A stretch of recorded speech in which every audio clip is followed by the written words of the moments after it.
follow the conversation. This is Afternoon on the Dove.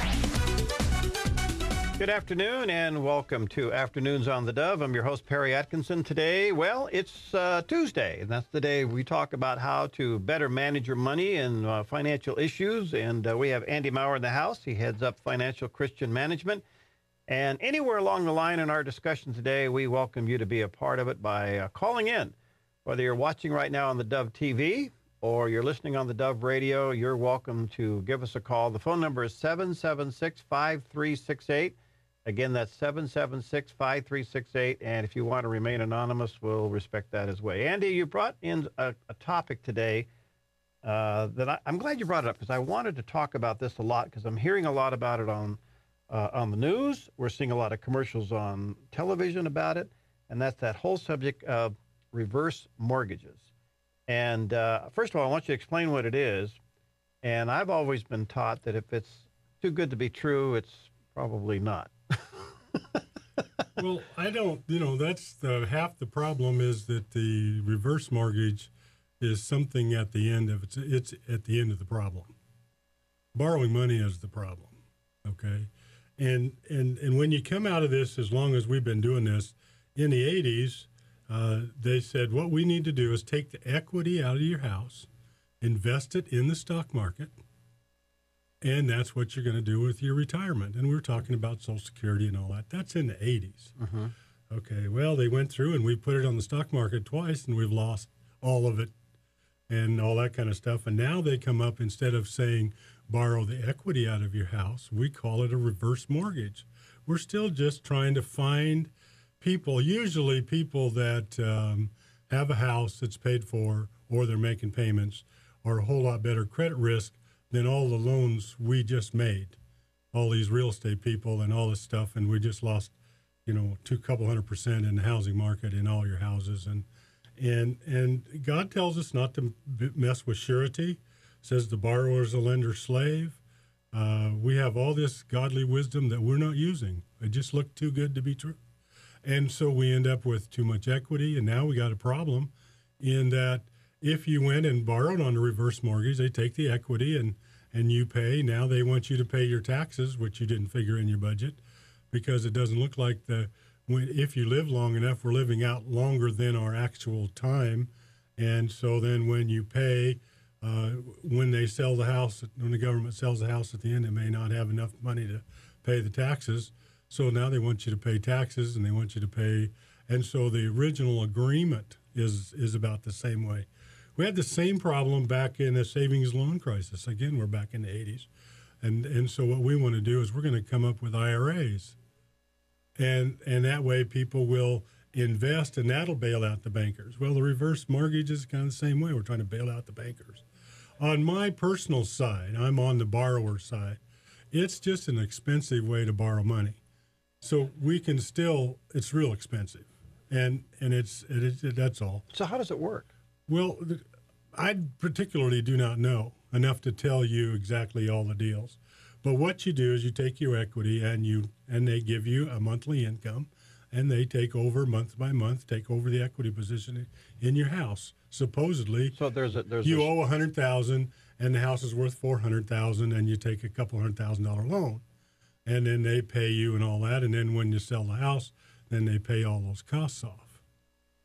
We've so at the end, if you don't die, they're still coming after you for what could be owed. That's what we're trying to figure out, because we know that happens on anytime there's a deficit. That's the problem with our car loans, is that the cars are strung out so far that we have a deficit problem when they have a car wreck or whatever. Mm-hmm. And so we're talking about surety, and God doesn't want us to be put in those situations.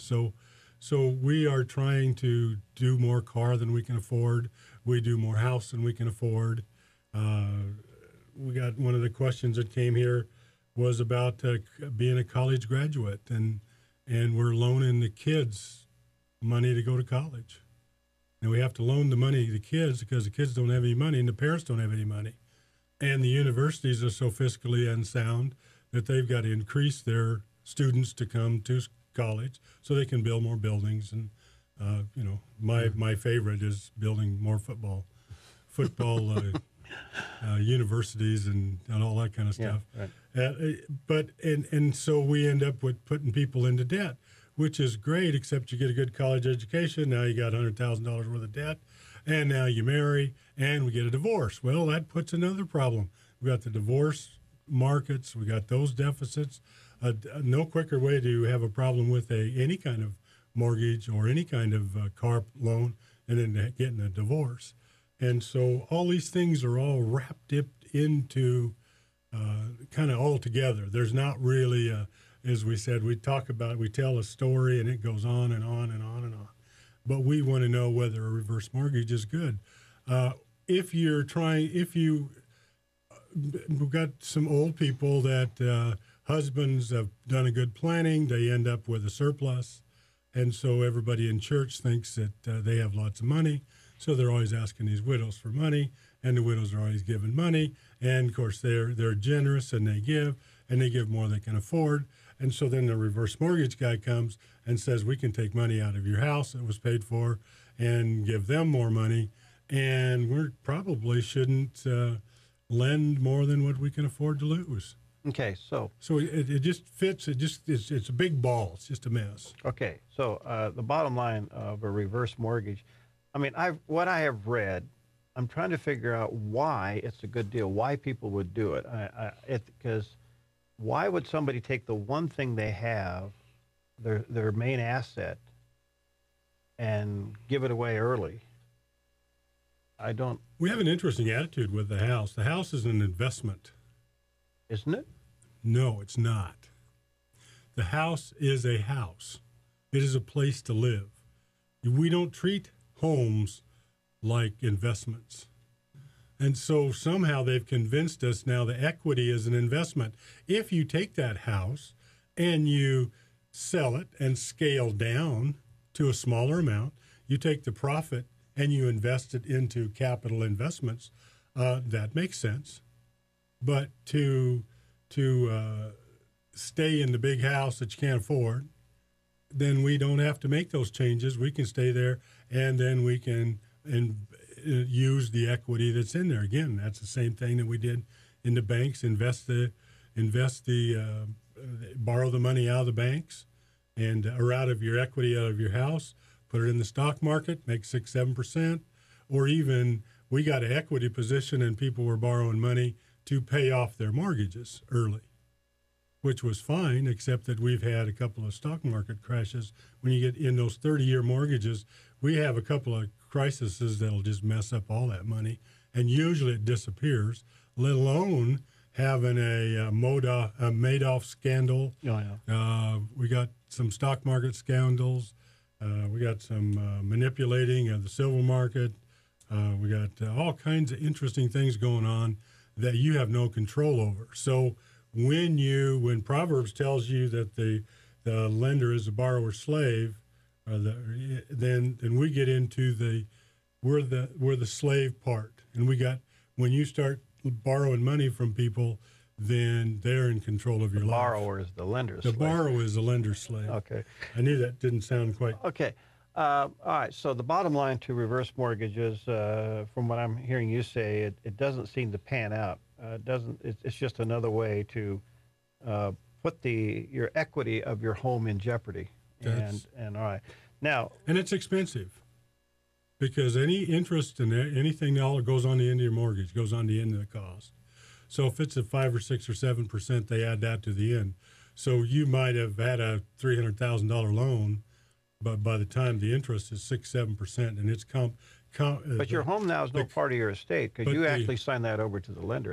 But the compounding cost, okay, will increase on the compound more than the same way as it worked. The Rule 72, if you pay your interest off, you get the return, you cut the interest down. On the other side, you're adding more interest. So the last 4 or 5 years of theirs, it can double in cost and eat up the whole thing. All right. If you have any questions, you're welcome to join us. If you're an expert, call. Well, yeah, if you really have the real answer, call us. The number is 776-5368. I want to come to the other phenomenon that's going on. People are abandoning their homes because the actual value is less than the payoff value or the amount owed. And so they're just abandoning these things and letting it go into foreclosure. And what I'm finding out, some of these foreclosure things, and Andy, you probably see it a ton more than I do. So what? You go through foreclosure. The next day, you got a credit card application in the mail as if you never had a problem. I mean, the system is so messed up, and people don't see the consequences of bailing on a home that they owe more than it's worth. It's interesting to study the Bible, because like on this, it would sound wise to walk away from your home if you're upside down and all that, because they may not think that's a home. You know, I mean, if you think that house is an investment and you bought it in your new subdivision and you landscaped it and you redid the kitchen because it adds $40,000 more value to your house, and you did this and you did. See, they're using it completely different than where the home is, where the husband and wife cohabitate, raise their kids, and all that kind of stuff. They have a whole different attitude there with that house. So it gets to be, when it goes down in value, my plan was. And when you set your plans and it gets blocked, then you have fear, frustration, and anxiety and guilt when you have all these problems, when your plans get blocked. Then that's what we have a problem with, setting ourselves up when you borrow and use the house as that particular thing. God said, you know, I want you to have a place to establish your name, Deuteronomy 23, and that's where you're going to live. That's where you're going to go to church. That's where, you know, and the family and involved and all that stuff. That's what God tells us. So on the one hand, the world says to walk away from it. God says you owe and pay the bill. When it's normal and you overspend and you cut back on the underspending a little bit and you catch up, and it's okay. But when it's upside down a couple $100,000, it may take you a long time. As we talk around here, many times you lose $1,000 1 month. It takes you 5 years to recover from that. Americans are instant and quick fix, and you know they don't understand that God says in Psalms 37:21 that we pay our bills. Okay. You pay your obligations. Why don't we see that? What I'm hearing you say is, because we look at the house as an investment instead of just categorizing it as home, period, that we have a tendency to let it slide into this thing as a money issue more than a shelter issue. And therefore, some people don't feel the pressure of meeting the obligation or the moral responsibility of staying in that home, even though it's worth less than what you owe. I think that's some of it. I think also, I don't think that we're as tough as we used to be. And so it's easier to walk away. You can get a divorce. You can get an abortion. You can do these things. You can walk away, and still, as you said, the credit card stuff still comes in because the credit agency still needs defaults to collect. I mean, there's still an asset there for the collection industry to work with, even though that has a different value. And not only that, then the kids have parents, and the parents have parents, and they have assets, and we go through all those assets when we go through a collection process. So it just from the collection industry, it all makes sense. They encourage you to walk away from it. You know, we encourage you not to pay your doctor bills. We encourage you not to pay these things. Please send out $5 million worth of credit cards that we know that aren't going to be any good, because we know they're going to use them and default on them, and then that's going to give us access into all these different economies that we get to collect from, and that's what I am. I'm a collector. That's a business. All right, let me take a break. We'll be right back. If you want to join us, anything about managing your money and what the Bible says about it and what is moral, what is your obligation, what is being responsible. Maybe you have some questions of things that you're involved in. You want to know whether you should stay in them or get out of them. Andy Mauer's here, 776-5368. Give us a call. We'll be right back. Follow the conversation. This is Afternoon on the Dove. Follow the conversation. This is Afternoon on the Dove. We're talking money today with Andy Maurer, and Andy heads up Christian Financial Management, and he's been doing this counseling and Bible studies from the book, or the business by the book Bible studies. There we go.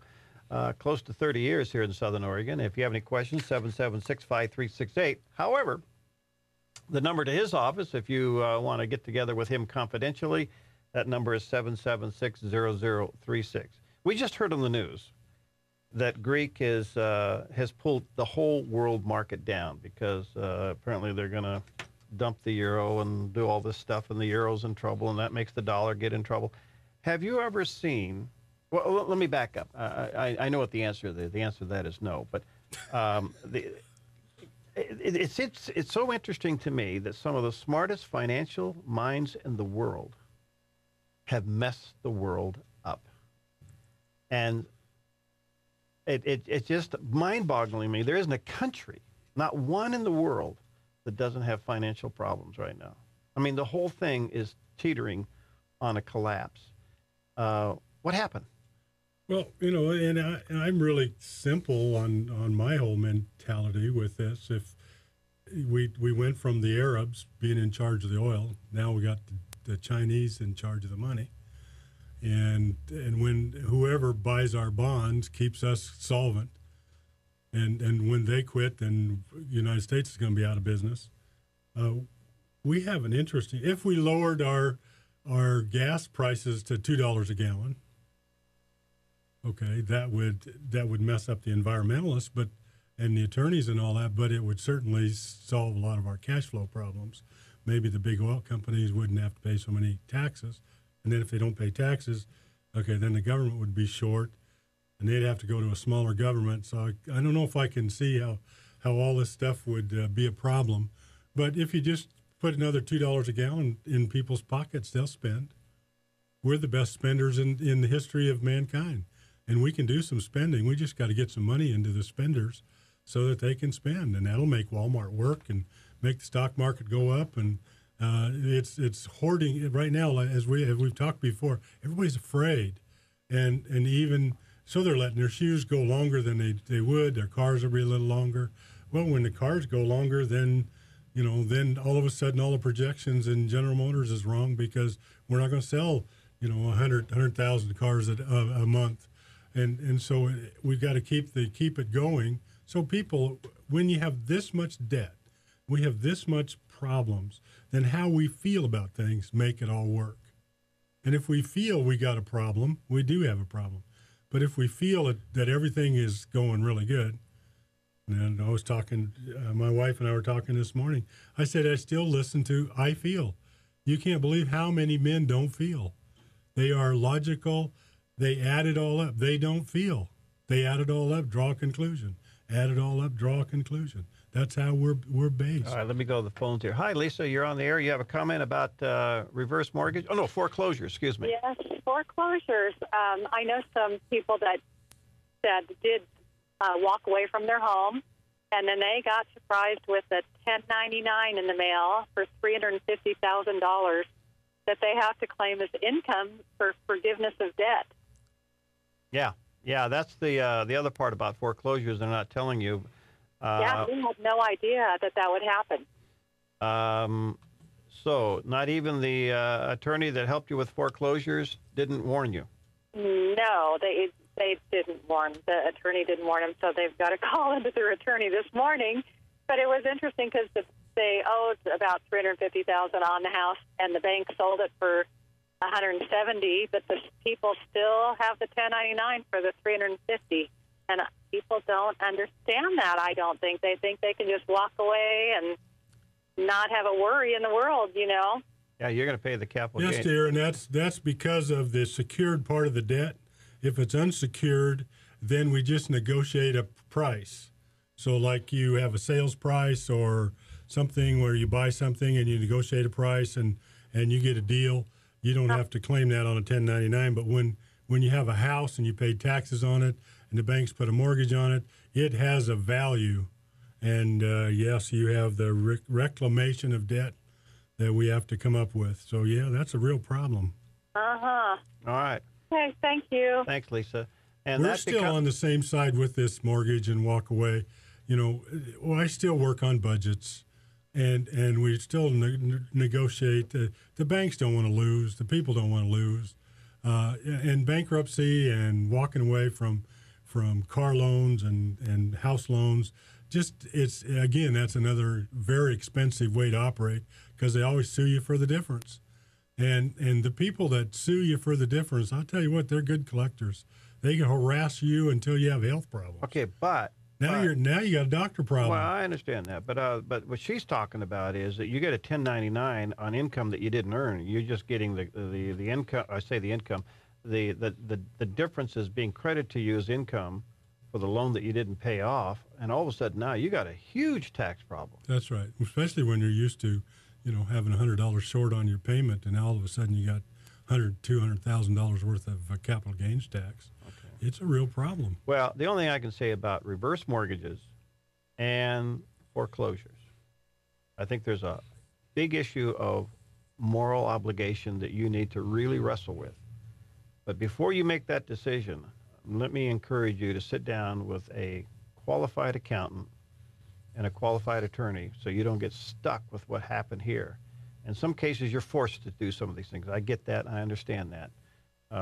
Today's economy being what it is. But for you to just jump in there and do those things because everybody else is doing it and it seems to be vogue, you could find out that this is a real problem. I would encourage you to sit down with a good accountant and a good attorney and really get some solid advice on how this may pan out. It's interesting to argue with the reverse mortgage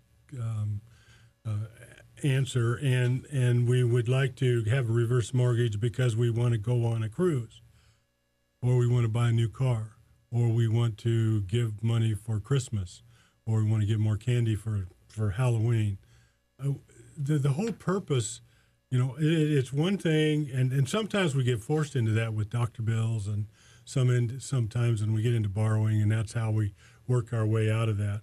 But we have to really check our motives, really do, on the borrow, and that's the whole issue of just plain borrowing, not the particular vehicle, but just plain, why are you borrowing? Okay. And then if we can get you on a budget, and get you on a plan, and get you on and get you living where God wants you to live, we can work our way out of these things. All right, 7765368. If you have any questions for Andy Maurer today, whether you're watching on the Dove TV right now or you're listening on the radio, 7765368, or jot this number down, 7760036. That's the number to his office. I want to come back to the world problem. What's happening globally suggests God is broke. Yeah. Okay. Is he? Well, it was amazing. Doesn't he own it all? We had the stock market collapse. And I was teaching somewhere in some church, and I came in the morning, and they were really depressed. And I said, I can't believe how spiritual you people are, because God lost 1,000 points on the stock market, and you feel really bad that God's broke. Yeah. Or you're so spiritual you don't think He can meet needs. No. Or it is amazing how we never ever consider ourselves. God has it all here, and we still see it all here. It's amazing to find oil one place and it's someplace else again, and we're finding it and we're seeing it, and technology and weather moves, and we have this problem and that problem, and things go. It's interesting now how everything that God wants you to do is seek first the kingdom. That's one of the things that we ask right off the bat, Matthew 6:33, is that, if you're going to get ready to borrow money, is talk to God. See if He says yes. If He says yes, go ahead. Remember the story about Dr. Stanley down there in Atlanta and the First Baptist downtown, and he just got tired of all this arguing. This is when I started getting new into this ministry. Yeah. And Stanley was trying to buy that land downtown Atlanta, and he goes out there and he just took his elders. He just got sick and tired of it, and he goes to one corner and he says, and we prayed if we were supposed to borrow the money. And he asked every one of them, looked at him eyeball to eyeball, and they said no. They went to the next corner, went to the other corner, went to the last corner. In fact, he went back to the same corner where he started to do it again to make sure. And God never told any one of those people yes to borrow money to buy that land. And that's what he shared the Sunday after that all happened. And so he shares that, and all of a sudden, then he announces it, and one little lady, typical lady, typical sweet lady that we have in all these churches. She come up and she takes off her ring and puts it on the altar. Says, "I just lost my husband. I've donated this ring." You know, by the time they were done, they had make stoles and jewelry and stock certificates and everything. And so they went to closing with the $1 million that they needed or whatever it was. But the most important part is not that God made it all happen that way. But the most interesting thing was that he took us and he went right to each corner and we prayed. And God is not going to tell you to violate his word. And it is amazing if you ask. And if you get ready to go to school, pray hard to see how much God wants you to borrow. If you're going to school, borrow as least as you possibly can because you have to pay it back. If you're going to buy a house, make it right, make it match up with what you can afford because you have to pay it back. We should be there. Probably, I don't know of many people that can afford a new car, and that's all we sell is new cars. And we have to argue whether we have a new car or whether we have a lease. No, none of you can afford either one of them. Because you probably should buy, the best buy is probably a 2-3-year-old car that you can pay off in 36 months and then run it for another 2 or 3 years without payments. How awesome would that be? I mean, without all those payments and be able to pay the insurance or actually get to pay off before the car wears out. This would change our lives exponential. And this is Mr. Baynard's issue. When they ask him about all this stuff, how much debt do you have? None. I mean, surely you have a house mortgage. No, we've paid everything off. No, I'm debt free. He thinks different. He talks different. All the other guys got mortgages and we borrow, and if we can get a 3% loan, we build. And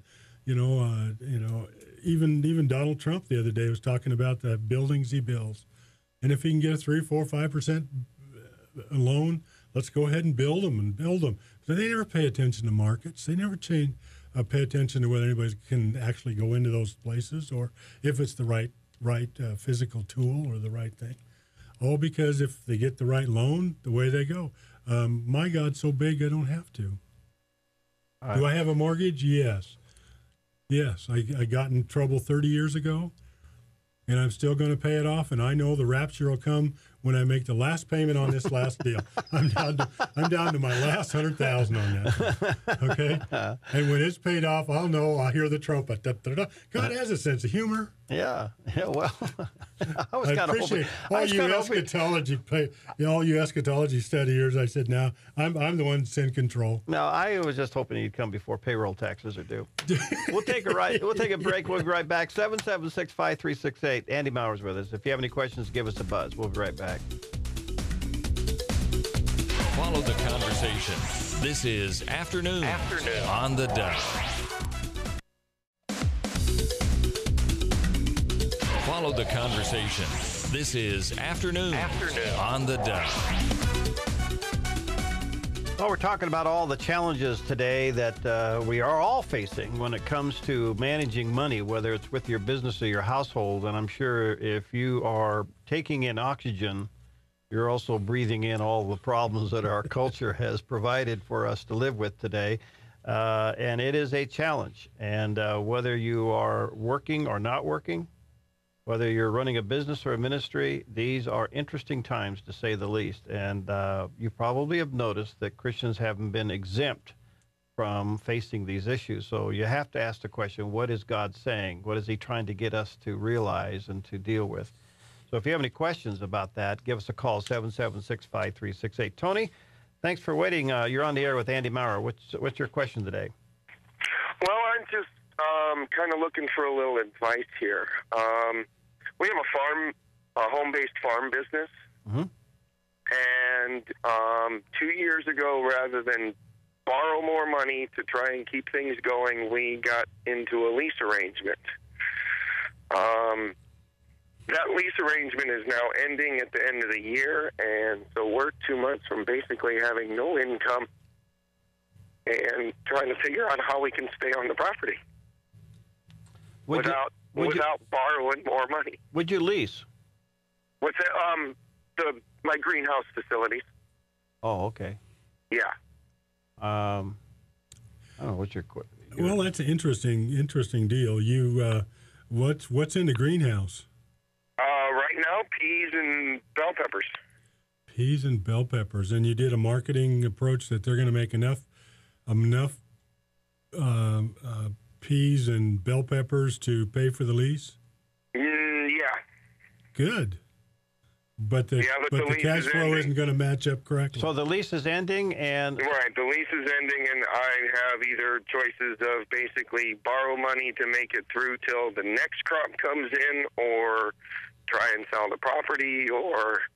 Oh, wait a minute. Why can't you renew the lease?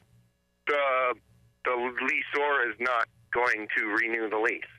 So that's a nice way of forcing you out? Yeah, basically. Can you go rent space in another greenhouse? No. These are my greenhouses. That's what I'm saying. It's a weird situation.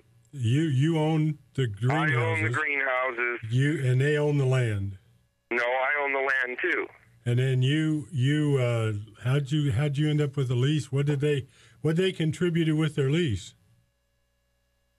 Well, we got into an arrangement with someone, and my greenhouses were leased to them, and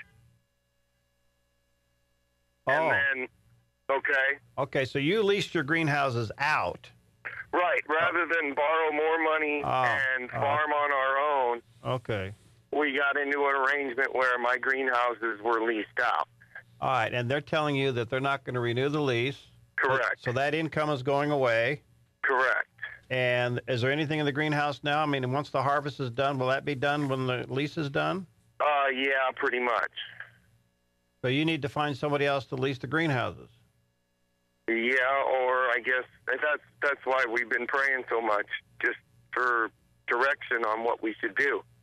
Because we could always farm again on our own, but we don't have the cash flow to make the payments until another crop comes in.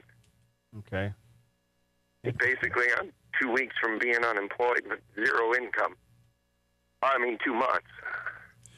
Yeah, I think you need to call me at my office, and so we can talk, and we don't need to put that over the air.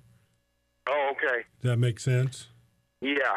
776-0036. Jot that down, Tony, and give them a call, okay? Okay. Because I think we need to work on it a little bit more and see if we can come up with some way to a lot of these issues are a little bit here and tweak it a little bit there and work on a little bit here and we take it over a period of time and work our way out of it. Right. And that's the thing where we were so grateful for this opportunity because we have been working our way out of it. Good. I think, God's got a plan, and a fresh set of eyes will help you see it, okay? Yeah, that's probably right. All right. Thanks, Tony. Thank you, guys. All right. Bye-bye. Lord. All right. You too. All right. Let's go to Patricia. Hi, Patricia. You got a real estate dilemma. Yeah, we basically got into the market about the time we should have been getting out. My husband had a good job of about $70,000 to $80,000 a year, and we had a piece of property that we figured we could develop into a subdivision, and we started doing that. He got into the real estate market and got in with a guy who has since should be in jail, but apparently he's too old to go to jail. And a lot of things just went backwards for us. We had bought a church and had 17 lots that would have been paid for if everything worked the way the numbers were at that time. We since have signed in lieu of foreclosure all the properties back. We short sold our house, but now we have a piece of property that is worth about $50,000, and we owe about $107,000 on it. The market tanked, and now the value was actually at $160,000. But it's an 80-year-old house, and we're basically renting a house. But the lady has stopped paying on the rent because we told her the truth. And we're kind of in a dilemma. I think morally we should live there. My husband says we can't live there. It's got dry rot. It's got this. It's got that, which may be true. But it's the last thing we have, and if there's a way to work it out, I think morally that would be the right thing to do. Am I wrong? No, I think that both of you, husband and wife, are both right, and that the balance needs to be between the two of you. And as we use both wisdoms, we work through that. Yeah, I think you're morally right that we have to pay or agree, or at least make out an agreement. We don't run away from anything. We just keep working our way through these things. Exactly. The bank refuses to even deal with us now because our income is about 1/6 of what it was. So we don't even qualify. Yeah. So I'm going, oh my God. That sounds like my story. I don't understand your problem so bad. That sounds okay. Oh. Yeah, we can pay on $100,000. The only difference, the only argument that you have when you pay on these old debts is that they want it faster than what you can pay. Exactly. See, God has blessed you with $2,000 a month. Oh, You used to have $10,000 a month. Just about. Yeah. Yep. But God changed your income, so then your payments can only change. But the people who want the money, they don't ever change. The argument is not that we're going to pay the debts off. The argument is how fast it's going to be paid. And we can only be a steward of what God has blessed us with. Okay. So we just got to keep working. And just because the banks say no, or because we get no, that doesn't mean that that isn't where we're at with what God wants to do with this thing. Okay. Yeah.